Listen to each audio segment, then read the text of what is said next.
د بلخ ولایت د ټولګټو ریاست له لوري د مزار شبرغان لویې لارې د ویجاړ شوو پلونو د جوړولو چارې پیل شوې.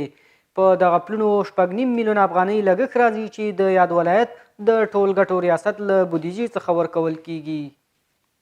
د یادو پلونو د پرانیستي په مراسمو کې د بلخ ولایت مرستیال په بلخ کې د اسلامي امارت فعالیتونو ته اشاره وکړه او په دې برخه کې د ټولګټو ریاست هڅې وستایلې. د بلخ ولایت د ټولګټو ریاست رئیس ویل د خلکو ستونزو او اړتیاو ته په کتو یې د مزار شبرغان لویې لارې د نړېدلو پلونو رغول پیل کړل چې په 3 میاشتو کې به دغه پروژه بشپړه شي.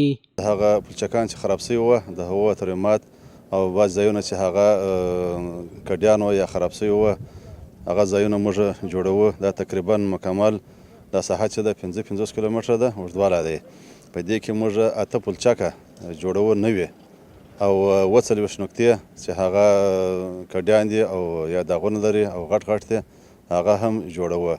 په همدې حال کې د دې لارې موټر چلوونکي د پروژې د پیلېدو څخه خوښي ښایي او په بلخ کې د اسلامی امارت مسئولانو هڅې استایي. مشکل داشت هر وقت موتر بریک میگرفت در این جمپ و در این جمپ بریک هر وقت پایه لیک بود. ولی ما میخواهیم که جمپ جور شود صحیح راحت تیر شویم راحت بیاییم. این پل بخش ما جور میشه 3 سال میشه که راه آبی ما بند است. در سال ما 200 تاوان میکنم در زمین ما میکردم دیگه. حالی فضل خدا دیگه مهربان شد دیگه خدا پاک در سر ما مهربان شد راه آبی ما را درست که سلامت جوړ میکنه بخیر. د یادې پروژې مسؤلان ډاډ ورکوي چې د ژمنې سره سم به له ځنډ پرته د دې لویې لارې پلونه په اساسي ډول ورغوي. طول پروژه 55 کیلومتر است. در طول 55 کیلومتر 47 نقطه داغگیری و تیر اسفالت دوباره ترمیم میشه و 8 با پلچک احداث میشه از شروع و میاد پروژه هم 3 ماه است.